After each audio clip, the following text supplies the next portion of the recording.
മണിക്കൂർ ഫ്ലൈറ്റ് യാത്ര.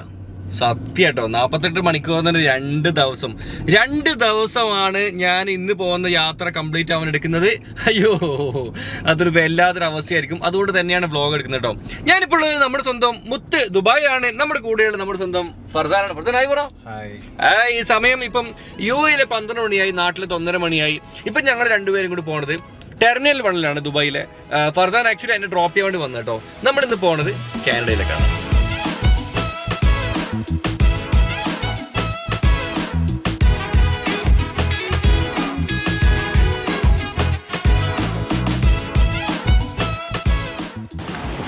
UAE airport terminal 1 ആണ്.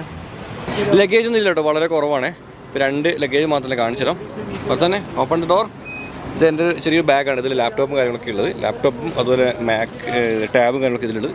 പിന്നെ അതുപോലെ ഇതും ഇതേ ഉള്ളൂ കേട്ടോ. അതിൻ്റെ റീസൺ എന്താ വെച്ചാൽ അത് നിങ്ങൾക്ക് വീഡിയോയിൽ മനസ്സിലാവും എന്തുകൊണ്ടാണ് ഞാൻ ലഗേജ് കുറച്ച് കൊണ്ടുപോകുന്നില്ല കേട്ടോ. അത് ഈ വീഡിയോ പകുതിത്തും ഏകദേശം മനസ്സിലാവും. പറഞ്ഞേ എന്താ പറയുന്നത്? തീർച്ചയായിട്ടും ഫർദാൻ നമ്മുടെ മുത്താട്ടോ. നമ്മുടെ പിക്ക് ആൻഡ് ഡ്രോപ്പ് ആണ്. ഫർദാനാണ് മെയിൻ. ഓക്കേടാ മൊത്തം. പിന്നെ അടുത്ത പ്രാവശ്യം വരുമ്പോൾ ഞാൻ വിളിക്കട്ടോ. ഓക്കേടാ.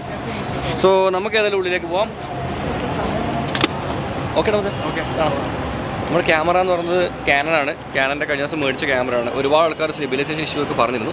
പക്ഷേങ്കിൽ നമ്മളതൊക്കെ സോർട്ട് ചെയ്ത് സെറ്റിങ്സ് ഒക്കെ മാറ്റി നല്ല അടിപൊളിയാക്കിയിട്ടുണ്ട്. ഇപ്പോൾ കൊണ്ട് രാത്രിയായിട്ട് ഒന്ന് വിളിച്ചുകൊണ്ട് നോക്കി. അതാണ് ക്യാനൻ്റെ ഏറ്റവും വലിയ മെച്ചം കേട്ടോ. 48 hours വെച്ചാൽ ഒരിക്കലും ഞാൻ ഡയറക്റ്റ് ഫ്ലൈ എന്ന് വിചാരിക്കരുത് കേട്ടോ. ഡയറക്റ്റ് ഫ്ലൈ അല്ല, നമ്മൾ അവിടെ ഇവിടെയൊക്കെ നിർത്തിയിട്ടാണ് പോകുന്നത്. എന്ന് വെച്ച് കഴിഞ്ഞാൽ ഇപ്പം കാനഡയിലേക്ക് ദുബായിൽ നിന്ന് പോകുന്നത് എങ്ങനെയാണെന്ന് കറക്റ്റ് പറഞ്ഞുതരാം.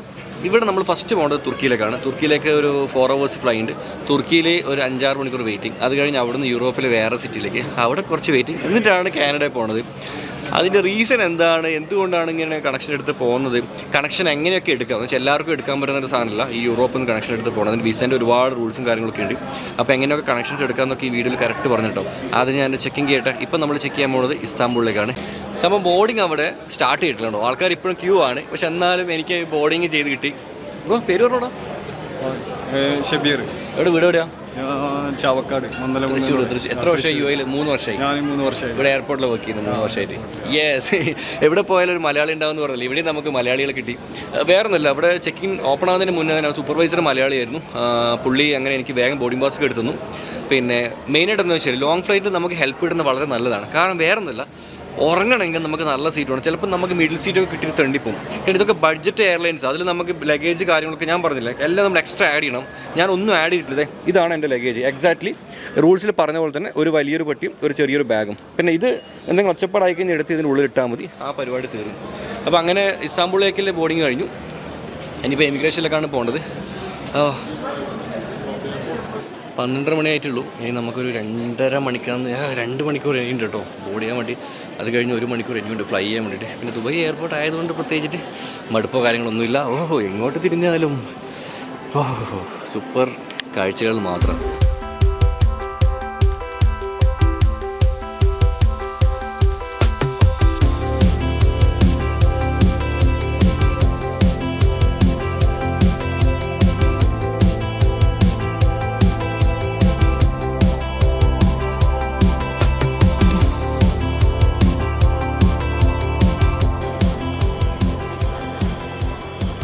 ഫൈനലി സീറ്റ് ഇട്ടിട്ടുണ്ട്. ഇതിപ്പോൾ നിങ്ങൾ കണ്ടോ, ഇത് ആൾക്കാരൊക്കെ ഇരിക്കുന്ന ഏരിയയാണ്. പക്ഷേ ഇവിടെ എല്ലാം അധികം ആൾക്കാർ കിടന്നിട്ടുള്ളൂ. ഇത് ഏത് എയർപോർട്ട് പോയി കഴിഞ്ഞാൽ നിങ്ങൾക്ക് സെയിം കാണാൻ പറ്റും. ഇവൻ ഞാനടക്കം ബാംഗ്ലൂർ എയർപോർട്ടിൽ പുലർച്ചയ്ക്ക് 5 മണിക്കാണ് ബാംഗ്ലൂർ ടു കണ്ണൂർ ഫ്ലൈറ്റ് ഉള്ളത്. അപ്പോൾ ആ എയർപോർട്ടിൽ എപ്പം പോലും എൻ്റെ പണി അവിടെ പോയിട്ട് അവിടെ സ്റ്റാർബക്സിൻ്റെ പുറകെ പോയിട്ട് കിടന്നുറങ്ങില്ല കേട്ടോ. അവിടെ വർക്ക് ചെയ്യുന്ന മലയാളികൾക്ക് ഇപ്പോൾ ഏകദേശം അറിയാം ഞാനിപ്പോൾ അവിടെ വന്ന് കിടന്നുറങ്ങാറുണ്ട്. സോ നിങ്ങൾ യൂറോപ്പിലേക്ക് പോകുന്നതിന് മുന്നേ നിങ്ങൾ മെയിനായിട്ട് കെയർ ചെയ്യേണ്ടത് നിങ്ങളുടെ ഗാഡ്ജറ്റുകളൊക്കെ ഫുൾ ചാർജാണെന്ന് നിങ്ങൾ ഉറപ്പ് വരുത്തണം. കാരണം നമ്മുടെ നാട്ടിൽ ഉപയോഗിക്കുന്നത് 2 പിന്നാണ്. പക്ഷേ അവിടേക്ക് ഉപയോഗിക്കുന്നത് പിന്നും മാറ്റണം. കാനഡ ആണെങ്കിൽ US ആണെങ്കിൽ എവിടെയാണെങ്കിലും. ഇപ്പോൾ UAEയിലൊക്കെ പിന്നെയും നമുക്ക് 2 പിൻ ഉപയോഗിക്കാം, 3 പിൻ ഉപയോഗിക്കാം. പക്ഷേ അവിടെയൊക്കെ മാറ്റണം, ചെറിയ പിന്നുകൾ. ഇപ്പോൾ തന്നെ എൻ്റെ ക്യാമറയിൽ ബാറ്ററി ഭയങ്കര ഡൗണാണ്. ഞാനെന്ത് ചെയ്തതെന്ന് വെച്ചാൽ എൻ്റെ ലാപ്ടോപ്പിൽ ഫുൾ ചാർജ് ചെയ്തു. അതുപോലെ തന്നെ എൻ്റെ iPadൽ ഫുൾ ചാർജ് ചെയ്തു. എല്ലാം ഫുള്ള് ചാർജിൽ സെറ്റാക്കി വെച്ചിട്ടുണ്ട്. ഇൻ കേസ് ഇനിയിപ്പം ക്യാമറ ഓഫായാലും എനിക്ക് അതിൽ നിന്ന് എടുത്തിട്ട് ലൂപ്പ് ചെയ്ത് എനിക്ക് ചാർജ് ചെയ്യാൻ പറ്റും. പക്ഷേ തുർക്കി എത്തി അവിടുന്ന് അടുത്ത യൂറോപ്പിലേക്ക് പോകുന്ന ആ ഒരു ടൈം നാളെ വൈകുന്നേരം 5 മണിക്കാണ് ഞാൻ അവിടെ ലാൻഡ് ചെയ്യുന്നത്. ഓൾമോസ്റ്റ് എനിക്കൊരു 10 മണിക്കൂർ 10 പോരാ, ഒരു 13 മണിക്കൂറിൻ്റെ അടുത്തുണ്ട് എനിക്ക് ഇപ്പോൾ ഇനി യൂറോപ്പിലെത്താൻ വേണ്ടിയിട്ട്. അപ്പോൾ അതുവരെ ഞാൻ ഈ ചാർജിങ് കൊണ്ട് ഇവിടെ കഷ്ടപ്പെടണം. പിന്നെ അവിടെ എന്തായാലും നമുക്ക് പുറത്തിറങ്ങണം. ഇവിടെ നിന്ന് ഇപ്പോൾ അങ്ങോട്ടേക്കുള്ള ബോർഡിംഗ് പാസ് മാത്രമേ തന്നിട്ടുള്ളൂ. അവിടെ നിന്ന് ഇനി ഒരു ബോർഡിംഗ് പാസ് ഒക്കെ ഇഷ്യൂ ചെയ്യണം കേട്ടോ. ഓക്കെ, ഞാനിപ്പോൾ ഫുഡ് കോർട്ടിലുള്ളത്. ഫുഡ് കോർട്ടിൽ വന്നത് വേറെ ഒന്നുമില്ല, ഈ UAE ഈ എയർപോർട്ട് ടെർമിനൽ 1 ഞാൻ ചാർജിങ് സ്പോട്ട് തപ്പി കുറേ നടന്നു. പക്ഷേ എനിക്ക് എവിടെയും കിട്ടിയില്ല. ലാസ്റ്റ് കിട്ടിയത് ഇവിടെ കേട്ടോ. ഞാൻ കാണിച്ചു തന്നെ ഇരിക്കുന്ന സീറ്റിനടിയിൽ ഇവിടെ ചാർജിങ് സ്പോട്ട് ഉണ്ട്. നമുക്കൊരു ചാർജ് കണക്ട് ചെയ്യാം. ഇപ്പം ഞാൻ പറഞ്ഞില്ല, ക്യാമറ ചാർജ് വളരെ കുറവാണ്. അപ്പോൾ ചാർജ് വെച്ചിട്ടുണ്ട്. പിന്നെ ലാപ്ടോപ്പ് ചാർജ് വെച്ചിട്ടുണ്ട്. ഒരു മൂവി കണ്ടിരിക്കുന്നുണ്ട്. സമയം ഇപ്പം 1:40 ആയിട്ടുള്ളൂ. ഗേറ്റ് അടുത്ത് തന്നെയാണ് എനിക്ക് തോന്നുന്നത്. 2-2:30 ഗേറ്റിലേക്ക് പോയാൽ മതി കേട്ടോ. ഇതാണ് ഞാൻ ഇരിക്കുന്ന ഫുഡ് കോർട്ട്, കണ്ടില്ല. പിന്നെ വേറെ കാര്യം, നിങ്ങളെല്ലാവരും യൂറോപ്പിലേക്കൊക്കെ ട്രിപ്പ് പോകുന്ന ആൾക്കാരാണെങ്കിൽ മെയിനായിട്ട് നിങ്ങൾ ശ്രദ്ധിച്ചോ, നിങ്ങൾ മസ്റ്റായിട്ട് നിങ്ങളുടെ ഗാഡ്ജറ്റ് കംപ്ലീറ്റ് ഫുൾ ചാർജ് ചെയ്യണം കേട്ടോ. റീസൺ എന്താണെന്ന് വെച്ച് കഴിഞ്ഞാൽ, ഇതിപ്പം ഇതാണ് നമ്മുടെ കയ്യിലുള്ള പിന്ന് അല്ലേ. ഈ പിന്നാണ് നമ്മൾ ഉപയോഗിക്കുന്നത് നമ്മുടെ നാട്ടിൽ ചാർജൊക്കെ വെക്കാൻ വേണ്ടി. പക്ഷേ യൂറോപ്പിലൊക്കെ പോയി കഴിഞ്ഞാൽ ഇതിൻ്റെ തന്നെ വേറൊരു വേർഷനാണ്. ഞാൻ ഫോട്ടോ അയച്ചിരും. അപ്പോൾ നിങ്ങൾക്കത് എല്ലാ സ്ഥലത്തും ചാർജ് ചെയ്യാൻ പറ്റണമെന്നില്ല. അപ്പോൾ ഞാനിപ്പോൾ UAE എയർപോർട്ട് വെച്ചിട്ട് ഞാൻ എല്ലാ സാധനം ഫുൾ ചാർജ് ചെയ്തിടുന്നതാണ്. കാരണം ഇൻ കേസ് ഇനിയിപ്പം യൂറോപ്പിൽ എത്തിക്കഴിഞ്ഞാലും പിന്നെ കിട്ടിയില്ലെങ്കിലോ അതുകൊണ്ട് കേട്ടോ. കാനഡയിൽ വേറെയാണ്. പിന്നെ ഇവിടെ യൂണിവേഴ്സൽ ചാർജർ കിട്ടും. ഞാൻ ഒരെണ്ണം വാങ്ങി വെച്ചിരുന്നു, എൻ്റെ വീട്ടിലുണ്ട്. പക്ഷേ എടുക്കാൻ വിട്ടുപോയി. അത് വലിയൊരു പറ്റാണ്. പിന്നെ ഇവിടെ നമുക്ക് വാങ്ങാൻ കിട്ടുന്നത്, പക്ഷേ അതിന് ഓൾമോസ്റ്റ് 300 ദിറംസിനടുത്ത് ചാർജ് ഉണ്ട്. പുറത്ത് നമുക്ക് 50 ദിറംസ് കിട്ടുന്ന സാധനമാണ്, ഇവിടെ 300 ദിറംസ്. അപ്പം നമ്മളതിനെ വെറുതെ പൈസ വേസ്റ്റ് ചെയ്യുന്നല്ലേ. സോ അതെ, ചാർജ് ചെയ്യട്ടെ. ഓരോ സാധനങ്ങളായിട്ട് ചാർജ് വെച്ചിട്ടുണ്ട്.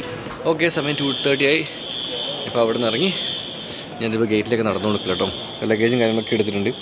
ഇങ്ങനെ തിരക്കിലുള്ള ദുബായ് എയർപോർട്ട് ഞാൻ കാണാൻ ആദ്യമായിട്ട് കേട്ടോ. ഇതൊക്കെ ഫുള്ള് കാലിയാണ്. കാരണം എന്തുകൊണ്ടെന്ന് വെച്ചാൽ ഏർലി മോർണിംഗ് ആണ് കേട്ടോ. ഇപ്പോൾ ഡ്യൂട്ടി ഫ്രീ ആണെങ്കിൽ ഒക്കെ എം ടി ആണ്. നമ്മുടെ ഗേറ്റ് നമ്പർ 14 ചെറിയൊരു തിരുത്തുണ്ട് കേട്ടോ. ഇവിടെയൊക്കെ നമുക്ക് ചാർജിങ് സ്പോട്ട് ഉണ്ട്. എന്നുവെച്ചാൽ ഇവിടെ ഈ സീറ്റ്സിൻ്റെ എല്ലാ സൈഡിലും നമുക്ക് ചാർജിങ് സ്പോട്ട് ഉണ്ട് കേട്ടോ. ഞാൻ നേരത്തെ പറഞ്ഞത് അവിടെ മാത്രമേ ഉള്ളൂ, അവിടെ ഇല്ലായിരുന്നു, ഇവിടെ ഉണ്ട്. ഗേറ്റ് ഫുള്ളും ആൾക്കാരൊക്കെ ഇരുന്നിട്ടുണ്ട്. ഇപ്പോൾ സമയം 2:30 മണിയായി. 2:40 ബോർഡിങ് സ്റ്റാർട്ട് ചെയ്തത്.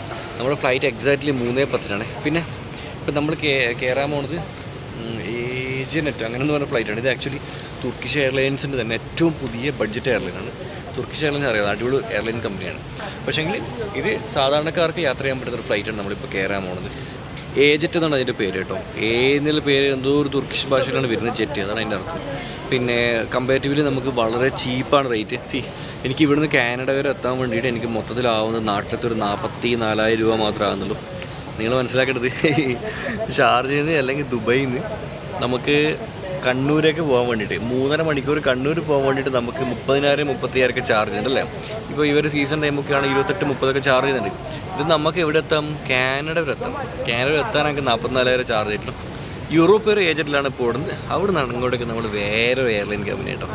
പിന്നെ എല്ലാവരും ശ്രദ്ധിച്ച് കേട്ടോ, നമുക്ക് എങ്ങനെയാണ് കണക്ഷൻ പേരെടുത്ത് പോകാമെന്ന് വെച്ച് കഴിഞ്ഞാൽ, നിങ്ങൾക്ക് ഷെങ്കൻ വിസ ഇല്ലെങ്കിൽ നിങ്ങൾ കൊടുക്കും. ഇപ്പോൾ എൻ്റെ പാസ്പോർട്ടിൽ എനിക്ക് US ഉണ്ട്, കാനഡ ഉണ്ട്, UK ഉണ്ട്, അതുപോലെ തന്നെ എനിക്ക് ഷെങ്കൻ ഉണ്ട്. ഇപ്പോൾ അടുത്ത 5 വർഷം ഷെങ്കൻ കിട്ടും. അതിൻ്റെ വീഡിയോ ഞാൻ ഇട്ടിരുന്നത് നമ്മുടെ ബാംഗ്ലൂരിൽ നിന്ന് എടുത്തത്. അപ്പോൾ അതുകൊണ്ട് തന്നെ എനിക്ക് യൂറോപ്പിൽ ഏത് കൺട്രി വേണമെങ്കിലും കണക്ട് ചെയ്ത് പോകാൻ പറ്റും.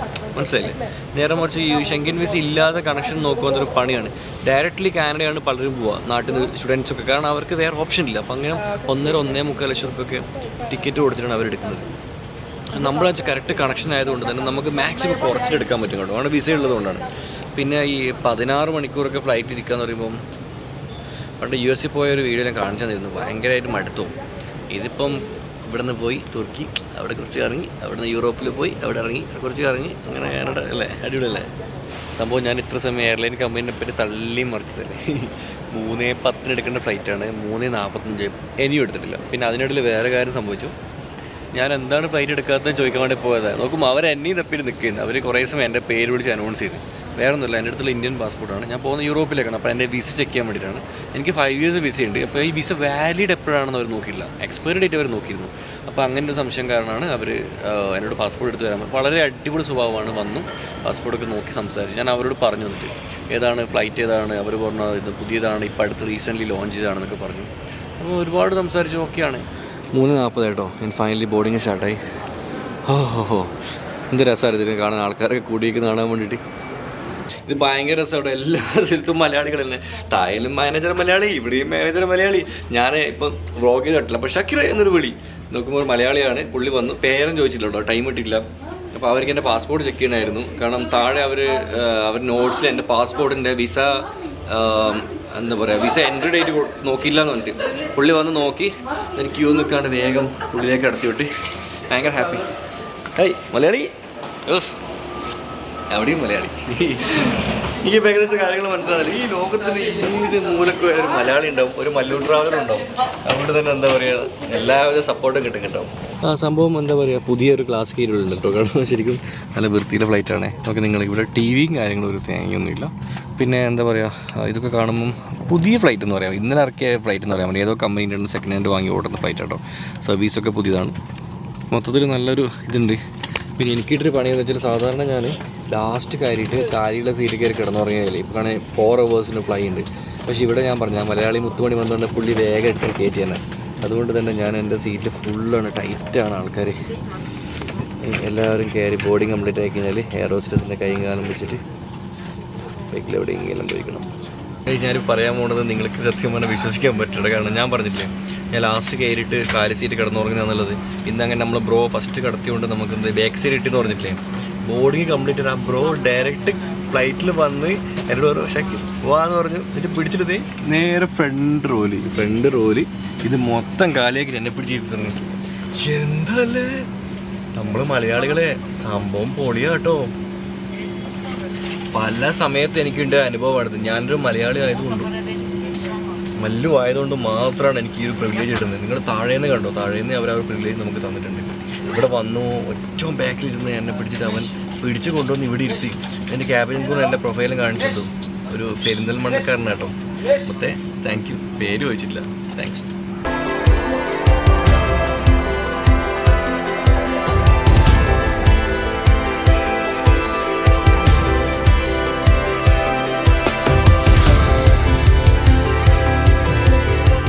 Of the bus seatbelt signs, however, we advise you to keep your seatbelt fastened by seated due to the possible blue unexpected turbulence. Please be careful that all people they have moved during takeoff. Long ഫ്ലൈറ്റിൽ And can cause injury if they fall out. നോക്കിയിട്ട് കാര്യമില്ല കേട്ടോ. Long ഫ്ലൈറ്റൊക്കെ പോകുമ്പോൾ വേഗം കിടന്നുറങ്ങുന്നില്ല. Anywhere on board the aircraft, including car toilets, which are pieces with high distances of smoke detectors. It's a criminal offense to smoke anywhere on board the aircraft or to tamper with the smoke detectors in toilets and will lead to prosecution. Thank you for your attention. Sayın yolcularımız kaptanız kemeri kalkışlarını söndürmüştür. ഞാൻ പണ്ട് Canada പോകുമ്പോൾ ഒരു dialogue ഉണ്ട്, dinner ഒമാനിൽ breakfast ജർമ്മനിയിൽ lunch ന്യൂയോർക്കിൽ നിന്ന്, അതുപോലെ പിന്നെ ഡിന്നർ കാനഡ. അതുപോലെ ഇപ്പോൾ ഞാൻ ദുബായിൽ കിടന്നുറങ്ങിയിട്ട് ഞാൻ തുർക്കിയിലേക്ക് കേട്ടോ. വെറൈറ്റി. Good night.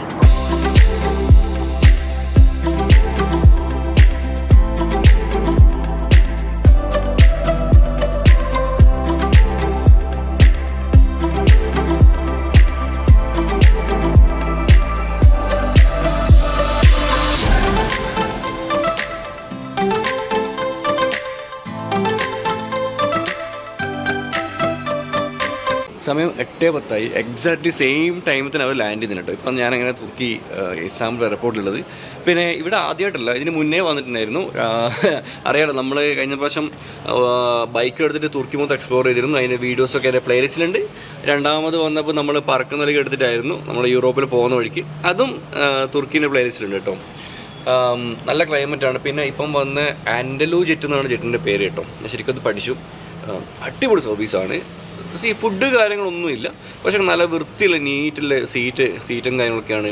നല്ല അടിപൊളി ക്യാബിൻ ക്രൂ ഒക്കെയാണ്. നല്ല അടിപൊളി സ്വഭാവമാണ്. പിന്നെ ചെറിയ ബഡ്ജറ്റുമാണ്. ഇപ്പോൾ ബഡ്ജറ്റ് എയർലൈൻസ് ആണെങ്കിൽ കൂടി അവർ എന്ത് ചെയ്യുന്നില്ല, നമ്മളെ മുക്കുന്നില്ല. ആ രീതിയിൽ അവർ ചെയ്യുന്നുണ്ട്. കറക്റ്റ് ടൈമിന് ഓഫ്കോഴ്സ് അവർ ടേക്ക് ഓഫ് ചെയ്യാൻ കുറച്ച് ടൈം എടുത്തിട്ടുണ്ട്, പക്ഷേ കറക്റ്റ് ടൈമിന് അവർ ലാൻഡ് ചെയ്യുന്നു കേട്ടോ. ഇപ്പോൾ എന്താ പറയുക വെച്ചാൽ, എനിക്കിപ്പോൾ ഇവിടെ ഏകദേശം ഒരു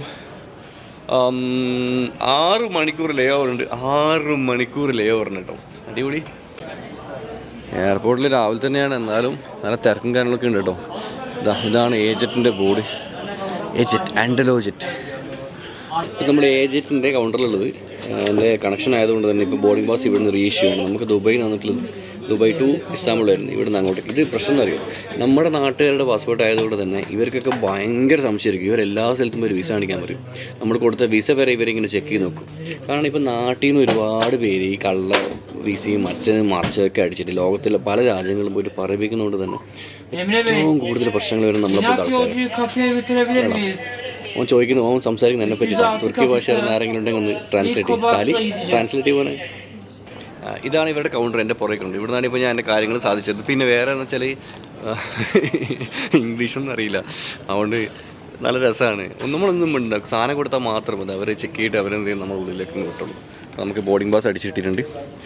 ശരിക്കും ഈ പാസ്പോർട്ട് ഇതിങ്ങനെ കയ്യിൽ ഹോൾഡ് ചെയ്യുമ്പോൾ ഒരു പ്രത്യേക ഒരു ഫീലാണ്, ഇത്ര കാലം ഉള്ളതുപോലെയല്ല.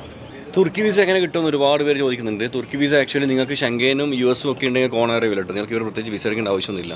അതല്ലെങ്കിൽ ഓൺലൈനിൽ അപ്ലൈ ചെയ്താൽ മതി. ഇപ്പോൾ ഈ പറഞ്ഞ വിസാസ് ഉണ്ടെങ്കിൽ ഓൺലൈനിൽ അപ്ലൈ ചെയ്ത് കഴിഞ്ഞാൽ നിങ്ങൾക്ക് വിത്തിൻ 2 minutes 3 minutes കൊണ്ട് നിങ്ങൾക്ക് വിസ ഇഷ്യൂ ആയി കിട്ടും. അല്ലെങ്കിൽ കുറച്ച് പാടാണ്. തുർക്കി എന്ന് പറയുന്നത് എനിക്ക് ഭയങ്കര ഇഷ്ടപ്പെട്ട രാജ്യം കേട്ടോ. ഞാനതെല്ലാം അവിടെ ഉള്ളിലെത്തിയിട്ട് കറക്റ്റായ ഡീറ്റെയിൽസ് പറഞ്ഞുതരാം. കാരണം നോക്കി ഒന്ന് എവിടെ വെച്ചാൽ സെറ്റിലാവട്ടെ. ഒരു മനുഷ്യക്കുട്ടില്ല കേട്ടോ. ബാഗ് സ്കാനിങ് ഒക്കെ ചടപടാണ്ട് തീർന്നു. ഞാൻ മെല്ലനെ പാട്ടും പാടി കാണും. 4-5 മണിക്കൂർ ടൈം ഉണ്ടല്ലോ. പിന്നെ ഇവിടെ ആക്ച്വലി ഈ ഒരു സമയത്ത് ഒരു ആംസ്റ്റർഡാം ഫ്ലൈറ്റ് ഉണ്ട്. അപ്പോൾ എല്ലാവരും ആംസ്റ്റർഡാമിലേക്ക് വന്ന ആൾക്കാർ വേഗം വന്നിട്ട് പിടിച്ച് കയറുന്നു. ഞാൻ പറഞ്ഞു ഞാൻ ആ ആംസ്റ്റർഡാം അല്ല ഗൈസ്, ഞാൻ ഉച്ചക്കത്തെ ആംസ്റ്റർഡാമാണ് ഗൈസ്. എനിക്ക് 6 മണിക്കൂർ എനിക്കിവിടെ വെയിറ്റ് ചെയ്യാനുണ്ട്. എനിക്ക് റൈറ്റ് സൈഡ് കാണുന്ന ഇമിഗ്രേഷൻ കൗണ്ടേഴ്സാണ്. ആൾക്കാർ തുർക്കിയിൽ നിന്ന് പുറത്തു പോകാൻ വേണ്ടിയിട്ട് ഈ കൗണ്ടർ വഴിയാണ് എക്സിറ്റ് ആവുന്നത്. ഇതേ ഒരു പട്ടിക്കുട്ടിയൊക്കെ ഉണ്ട്. ഈ പട്ടിക്കുട്ടികളെ കൊണ്ടുപോകുന്ന റൂൾസ് ഒന്നും എനിക്കറിയില്ല കേട്ടോ. വിമാനങ്ങളിൽ നല്ല തിരക്കാണ്, നല്ല അടിപൊളി തിരക്കാണ്.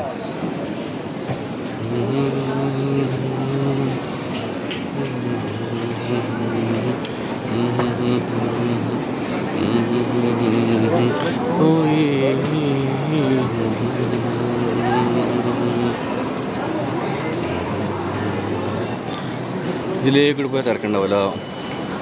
ഇപ്പം ഞാനിവിടെ ഇരുന്നിട്ടുണ്ട്, മക്ഡൊണാൾഡിന് അവിടെ ഇരുന്നിട്ടുള്ളത്. ഇവിടെ മക്കപ്പ് ഉണ്ട്. അതിന് ബ്രേക്ക്ഫാസ്റ്റ് ടൈം ആയതുകൊണ്ട് ചെറിയ ബ്രേക്ക്ഫാസ്റ്റ് കഴിക്കാൻ വേണ്ടിയിരുന്നതാണ്. അപ്പോൾ ഇതാണ് ഇപ്പോൾ ഞാൻ ഇരിക്കുന്ന ഏരിയ. അതിന് താഴെയുടെ വ്യൂ ഉണ്ടോ നിങ്ങൾ? ഈ കാണുന്ന മുഴുവനും ട്രാവലിംഗ് ചെയ്യുന്ന ആൾക്കാർ കേട്ടോ. നമ്മൾ ഇത്ര സമയം നടന്നിട്ടില്ലേ, ആ നടന്ന് ഈ കളിച്ച ഒരു എയർപോർട്ട് ഉൾവശേരി എന്ത് ആൾക്കാർ നോക്കിയോ.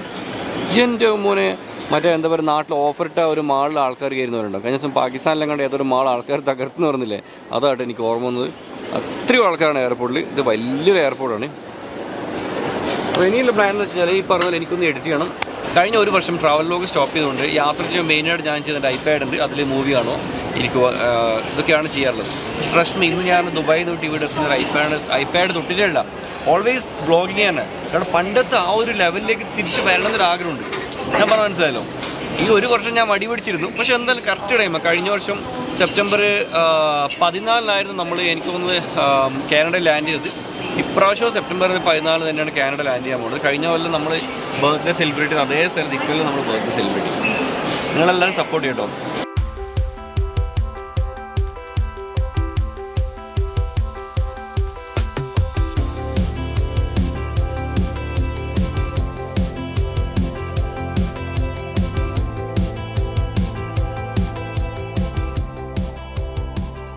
സംഭവമായിട്ട് പരിചയപ്പെടുത്താൻ പോണത്. ഭയങ്കര ഉറക്കം നോക്കി ഇങ്ങനെ നിൽക്കില്ല. അപ്പോഴാണ് ഞാനൊരു സ്പെഷ്യൽ ലോഞ്ച് കണ്ടത്. ആ ലോഞ്ചിൻ്റെ പേരാണ് കെപ്ലർ. ഇവിടെ നമ്മൾ 1 മണിക്കൂർ നമ്മൾ കൊടുക്കേണ്ടത് 12 യൂറോ ആണ്. 12 യൂറോ എന്ന് പറയുമ്പോൾ 1300 എങ്ങനെയാണെന്ന് തോന്നുന്നു, എക്സാക്റ്റ് എനിക്കറിയില്ല. അവിടെ കൊടുത്തു കഴിഞ്ഞാൽ നമുക്കിവിടെ കിട്ടുന്ന ഫെസിലിറ്റീസ്, ഇതിപ്പോൾ എനിക്ക് കിട്ടിയ റൂമാണ്. ഒരു ചെറിയ റൂമാണ്, ചെറിയ ബെഡും കാര്യങ്ങളൊക്കെ കിട്ടും. ഇവിടെ നമുക്ക് ചാർജൊക്കെ ചെയ്യാൻ പറ്റും. ഫ്രീ വൈഫൈ ഉണ്ട്. ഒരു പോളാണ്. ഓക്കെ, പിന്നെ നമുക്ക് അൺലിമിറ്റഡ് ഫുഡ് കാര്യങ്ങൾ എന്ന് വെച്ചാൽ കിടന്നുറങ്ങാം, കുളിക്കാം ഒക്കെ ചെയ്യും. ടവലും കാര്യങ്ങളൊക്കെ അവർ തരും. നമുക്കിനി ഇപ്പം 1 മണിക്കൂറിനാണ് 12 യൂറോ. അത് കഴിഞ്ഞ് എക്സ്റ്റൻഷനാണ് ഓരോ മണിക്കൂറിനും അത് കഴിഞ്ഞ് എക്സ്റ്റെൻഡ് ചെയ്യുന്ന ഓരോ മണിക്കൂറിനും 6 യൂറോ വെച്ചിട്ട് എക്സ്ട്രാ കൊടുക്കണം. ഇപ്പം ഞാൻ 18 യൂറോയിലാണ് ഞാനിപ്പോൾ എടുത്തിട്ടില്ല കേട്ടോ. ഭയങ്കര സൈലൻ്റാണ്, കാരണം എല്ലാവരും കിടന്നുറങ്ങിയെന്ന്, അതുകൊണ്ടാണ് സൗണ്ട് ആക്കാത്തത്. സംഭവം എന്ന് വെച്ചാൽ ഭയങ്കര അടിപൊളിയാണ്. കാരണം 2 hours സുഖമായിട്ട് കിടന്നുറങ്ങാം. നല്ല അടിപൊളിയായിട്ട് ഉറങ്ങി കേട്ടോ. ഉറങ്ങി എഴുന്നേറ്റു. പിന്നെ ഇപ്പോൾ സമയം ഇവിടുത്തെ 12 ആവാനായി. ഇത് നമുക്ക് ലാഭമാണ്, കാരണം 13 യൂറോ കൊടുത്തു കഴിഞ്ഞാൽ നല്ല ലാഭമാണ്, നഷ്ടമൊന്നുമില്ല. 1 മണിക്കൂർ 13, 2 മണിക്കൂർ ഞാൻ ഓൾമോസ്റ്റ് ഒരു 19 യൂറോ അങ്ങനെ കൊടുത്തത്.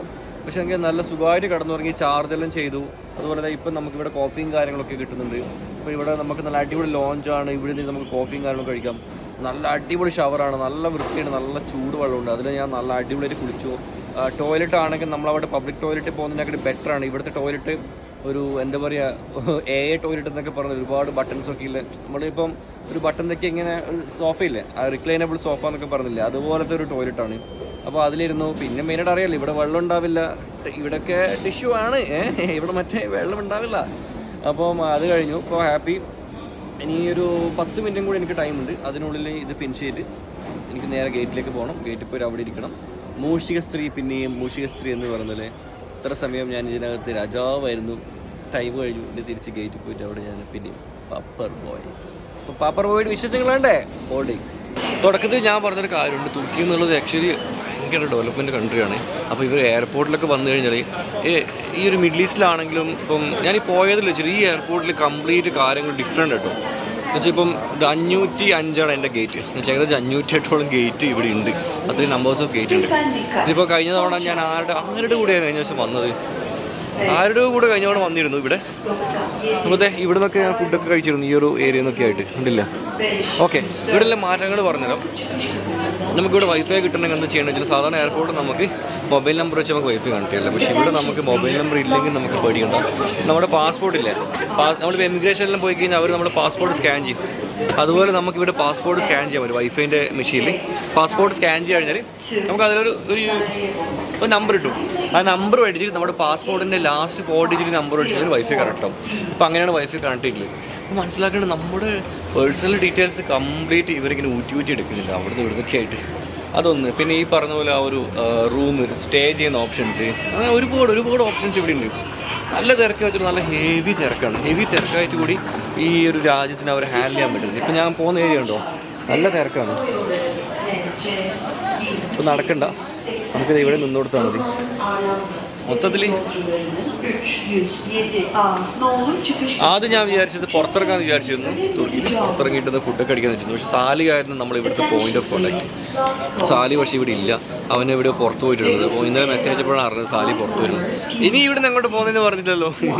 ഞാൻ യൂറോപ്പിലേക്കാണ് പറഞ്ഞത്. പക്ഷേ ഇനി പോകാൻ പോണത് നമ്മുടെ എല്ലാവരുടെയും എന്താ പറയുക, പട്ടയാന്നൊക്കെ പറഞ്ഞ പോലെ നമ്മുടെ എല്ലാവരുടെയും one of the favourite European കൺട്രിയിലേക്കട്ടോ. നിങ്ങളൊന്ന് ഗസ് ചെയ്ത് എവിടെയായിരിക്കും? ആംസ്റ്റർഡാം. ഇപ്പം നമ്മൾ ഫ്ലൈ ചെയ്യാൻ പോകുന്നത് ആംസ്റ്റർഡാമിലേക്കാണ്. ഇവിടെ ഭയങ്കര തിരക്കാണ്. ബാംഗ്ലൂർ ടെർമിനൽ 1 ഗേറ്റിൽ താഴത്തെ ഗേറ്റിൽ പോയവരുണ്ട്. ഭയങ്കര തിരക്കാണ്. ഓ എന്താ ഇത്, നമ്മൾ ദുബായിൽ നിന്ന് വരുമ്പോൾ തിരക്കില്ല എന്ന് പറഞ്ഞിട്ട് പിന്നെ സന്തോഷമാണ്. ഇവിടെ നമുക്ക് തിരക്ക് കൂടിയിട്ടുള്ളത്. ഇത് 503B ആണ്. നമുക്ക് പോകേണ്ടത് 505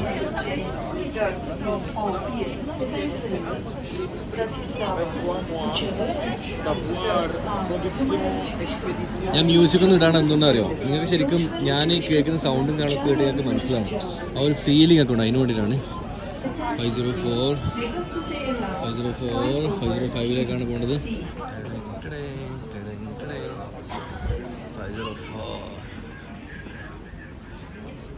ഇപ്പോൾ ബോർഡിങ് സ്റ്റാർട്ട് ചെയ്തു. ആൾക്കാർക്ക് ഫ്ലൈറ്റിൽ കയറാൻ തുടങ്ങിയിട്ടുണ്ട്. ഓക്കെ, ആൾക്കാർക്ക് ഇപ്പോൾ ക്യൂ തന്നെ ക്യൂ. ഇത് നിങ്ങൾ എപ്പോഴെങ്കിലും തുർക്കി എയർപോർട്ടിൽ വന്നിട്ടുണ്ടെങ്കിൽ ഒന്ന് പറയണം നിങ്ങളുടെ എങ്ങനെയാണ് നിങ്ങൾ അനുഭവം എന്നുള്ളത്. ഇത് ഞാൻ പറഞ്ഞാൽ പക്ക ഒരു വെറൈറ്റി. ഇവിടെ ഒരു അടിപൊളി കോഫി ഷോപ്പൊക്കെ ഉണ്ട്. ഉള്ളൊരു അടിപൊളി കളർഫുൾ ഫ്രെയിമാട്ടോ. അതൊരു രസമാണ്. എങ്ങോട്ട് തിരിഞ്ഞാലും കളർഫുൾ. ഇവിടെ നമുക്ക് 4 hours ഫ്ലൈ ചെയ്തത് ആംസ്റ്റർഡാമിലേക്ക്.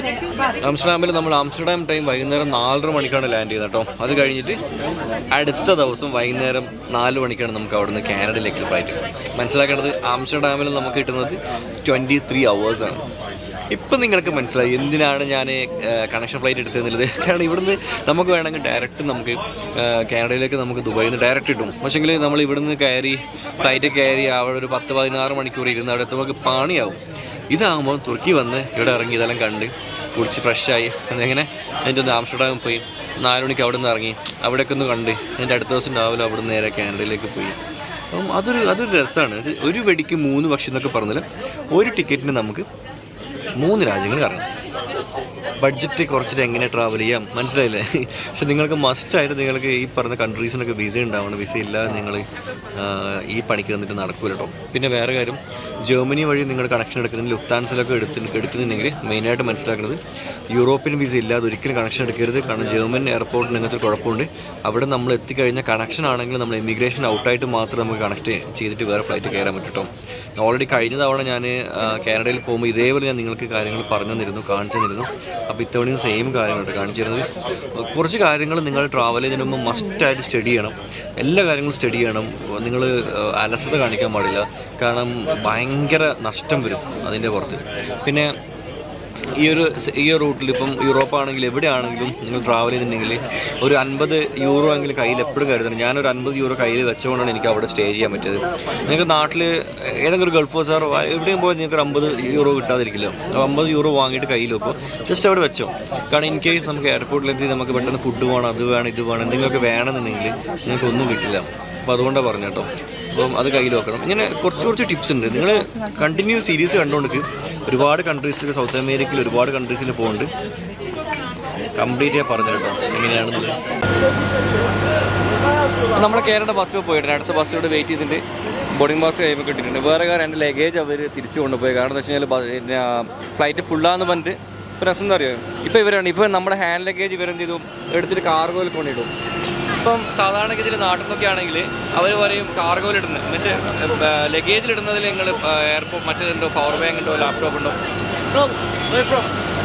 India Good. Very good chicken masala. Yeah, mango lassi. Mango lassi.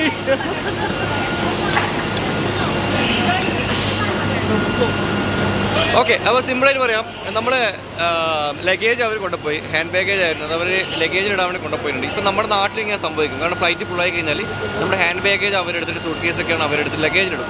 സാധാരണ ലഗേജിലിടും അവർ നമ്മളോട് ചോദിക്കും പവർ ബാങ്ക് ഉണ്ടോ, ലാപ്ടോപ്പ് ഉണ്ടോ, അതുണ്ടോ, ഇതുണ്ടോ, തേങ്ങയുണ്ടോ, ചക്കയുണ്ടോന്നൊക്കെ ചോദിക്കും. നേരെ മറിച്ച് ഇങ്ങനെ എടുത്തിട്ട് പോകുമ്പോൾ ഒന്നും ചോദിക്കില്ല. പല എയർപോർട്ടിൽ നിങ്ങൾക്കത് മനസ്സിലാവും കേട്ടോ. ഇവർ ഓരോ റൂൾസ് ഉണ്ടാക്കും, പക്ഷേ ഇവരുടെ കാര്യത്തിനനുസരിച്ച് റൂൾസ് ഇങ്ങനെ വളച്ചു കൊടുക്കും ചെയ്യും. നല്ല വെയിലാണ്. ഇവരൊക്കെ വെയിലടിച്ചിട്ട് ഉള്ളിൽ പോയിട്ടുണ്ട്.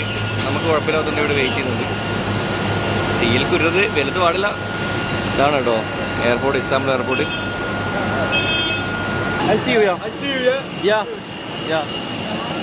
നമ്മുടെ സീറ്റ് എന്ന് പറയുന്നത് 23F ആണ്. ബേക്കിലെ കൂടെ കയറാം കേട്ടോ. ഇതാണ് നല്ലത്. ഓഹോ, ഏജന്റാണ് TCGP. അവിടെ കണ്ടോ പെഗാസസ് അങ്ങ് ദൂരെ ഒരു മഞ്ഞ കളർ. പെഗാസസിലൊന്നും കയറിയൊക്കെയല്ലേ ലഗേജ് 1 കിലോ കൂടുതലുണ്ട്. യുവന്മാർ നല്ലോണം അടിക്കും കേട്ടോ. ഇതൊക്കെ അനുഭവത്തിനെ വിളിച്ചിട്ട് പറയുന്നതാണ്. വാവ്, ഇറ്റ്സ് എ ബിഗ് ക്രാഫ്റ്റ് കേട്ടോ. ഇങ്ങോട്ടേക്ക് വരുമ്പോൾ നമ്മൾ രാജകീയമായിട്ട് വന്നെങ്കിൽ ഇവിടുന്ന് അങ്ങോട്ട് പോകുന്നത് ഭയങ്കര കൺജസ്റ്റഡ് സീറ്റ് കിടക്കണം കേട്ടോ. എമർജൻസിൻ്റെ നേരെ ഫ്രണ്ടിലത്തെ സീറ്റാണ്. അതുകൊണ്ട് തന്നെ പുഷ് ബാക്ക് ചെയ്യാൻ, പുഷ് ബാക്കിന് ഓപ്ഷൻ ഉണ്ട്, പക്ഷേ എന്നാലും ലിമിറ്റ് ഉണ്ട്. ഇവിടെ തട്ടുന്നതുകൊണ്ട്, ഇവിടെ ടച്ച് ആകുന്നതുകൊണ്ട് പുഷ് ബാക്ക് ചെയ്യാനും പറ്റത്തില്ല. ഭയങ്കര പ്രശ്നമാണ്, കൺജസ്റ്റഡ് ആണ്. 4 മണിക്കൂർ ഇരിക്കണം. പിന്നെ അവിടെ കിടന്ന് ഉറങ്ങിയോണ്ട് എൻ്റെ മുഖം കണ്ടോ, പ്രത്യേകിച്ച് ക്ഷീണങ്ങളൊന്നും ഇല്ലല്ലോ. അപ്പോൾ അവിടെ നിന്ന് വരുമ്പോൾ നിങ്ങൾ എത്തിച്ചിട്ട് കണ്ണൊക്കെ ചുവന്നിരുന്നു. പക്ഷേ ഇവിടുന്ന് ആംസ്റ്റർഡാമിലേക്ക് വളരെ ഫ്രഷ് ആയിട്ട് പോകുന്ന ടാബൊക്കെ എടുത്ത് വെച്ചിട്ടുണ്ട്. എന്തായാലും ഒരു മൂവിയൊക്കെ കാണും കേട്ടോ. ഓക്കെ, നല്ലൊരു എക്സ്പീരിയൻസ് ആണ് ഈ തുർക്കി ഈ ഒരു എയർപോർട്ടിൽ. പ്രത്യേകിച്ച് നമുക്ക് പ്രശ്നങ്ങളൊന്നുമില്ല. എല്ലാവരും നല്ല ഫ്രണ്ട്ലി ആണ്. ഭയങ്കര ഇതാണ്. നമുക്ക് നല്ല രസമാണ്. അതാണ് ബാക്കി കൺട്രീസ് പോലെ പല ഈ യൂറോപ്യൻസ് ആണെങ്കിൽ ഒരുപാട് രാജ്യങ്ങളിൽ ആൾക്കാർ ഇവിടെ മിക്സ്ഡ് ആയിട്ട് വരുന്നത്. അപ്പം ഇവിടുത്തെ ഒഫീഷ്യൽസ് ആണെങ്കിൽ നമുക്ക് അടിപൊളിയാണ്. ടേക്ക് ഓഫ് ചെയ്യാൻ പോവുകയാണ്. സമയം ഇവിടുത്തെ 2:30 മണി. ലൈറ്റ് ആയിട്ടോ, 2:45. കുട്ടികളൊക്കെ കരയാൻ തുടങ്ങിയിട്ട് വെക്കുന്നത്. നേരത്തെ നമ്മുടെ എയർപോർട്ടിൽ ഞാനിങ്ങനെ ഇരിക്കുമ്പോൾ ഒരു കുഞ്ഞു മോള് നല്ല കരച്ചിൽ നിർത്താത്ത കരച്ചിൽ. പാരൻസ് ഒരു പാവപ്പെട്ട ഒരു ഉമ്മയുണ്ടായിരുന്നു. നല്ല ക്യൂട്ട് കുഞ്ഞു മോള്, നല്ല ഫാത്തിമ എന്നങ്ങോട്ട് വിളിക്കുന്നത് പേരായിട്ട്. അപ്പം ഞാൻ പോയി എൻ്റെ കയ്യിൽ ചോക്ലേറ്റിൽ കൊടുത്തു, സംസാരിച്ചു. അങ്ങനെ കരച്ചിലന്മാർ ചിരിപ്പിച്ചല്ല, കോമഡി ആയിക്കോട്ടും ചിരിപ്പിച്ച് വിട്ടു. അപ്പോൾ ഉമ്മാക്ക് ഭയങ്കര സന്തോഷമായി. എനിക്ക് തോന്നുന്നത് അവർ ലോങ് ജേണിയാണ്, ബ്രേക്കാണ് ഇവിടെ. അപ്പം ഈ കുട്ടികളായിട്ടൊക്കെ യാത്ര ചെയ്യുന്ന സ്ത്രീകൾ ശരിക്കും പിന്നെ ഭയങ്കര കഷ്ടപ്പാടുണ്ട്. കുട്ടികളെ നോക്കണം, പിന്നെ അവർക്ക് നമ്മളെപ്പോലെ അത്ര ഒരു മെൻ്റൽ സ്ട്രെങ്ത് ഉണ്ടാവണമെന്നില്ല. അതൊക്കെ കുറിച്ച് ഭയങ്കര തലവേദന പിടിച്ച ടൈമുണ്ട്.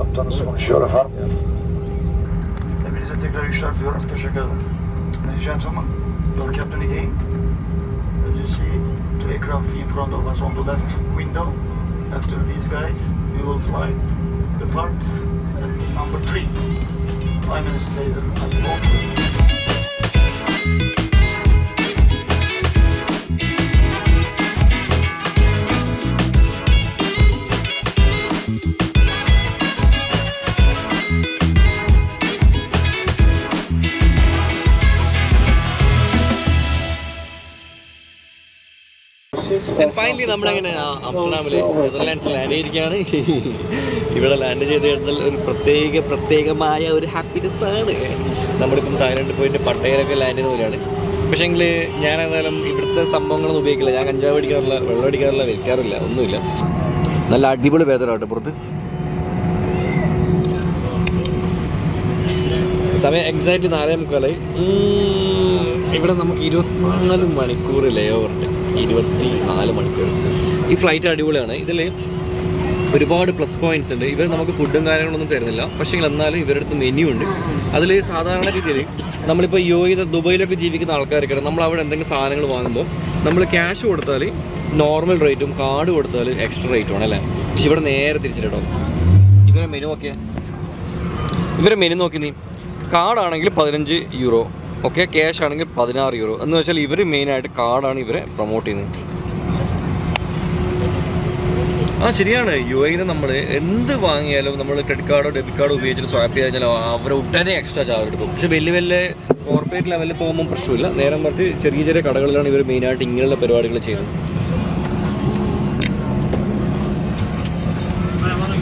അതിൻ്റെ റീസൺ എന്താ എനിക്കില്ല. ചിലർ പറഞ്ഞ് 2% കട്ടാവും, 3% കട്ടാവും എന്നൊക്കെ പറഞ്ഞു. പിന്നെ ടാബിയിൽ ഉപയോഗിക്കുമ്പോഴും UAE-ലാണെങ്കിൽ ചെറിയ കടക്കാർ എക്സ്ട്രാ എടുക്കും. നേരെ മറിച്ച് വലിയ കടക്കാർ എക്സ്ട്രാ എടുക്കില്ല കേട്ടോ. എനിക്ക് ചിലപ്പം വേറെ എന്തെങ്കിലും ഉണ്ടായിരിക്കാം, പറയാൻ പറ്റില്ല. അപ്പം ഫൈനലി ഇവിടെ എത്തി. 2021 ഡിസംബറിലായിരുന്നു ഞാൻ അവസാനമായിട്ട് ആംസ്റ്റർഡാമിൽ നെതർലാൻഡിൽ വന്നത്. അഗെയിൻ 2 വർഷത്തിന് ശേഷം ആംസ്റ്റർഡാമിൽ വന്നിരിക്കുകയാണ്. ഇനിയിപ്പോൾ നമുക്ക് ഇവിടെ നേരെ പോകേണ്ടത് കാനഡയിലേക്കാണ്.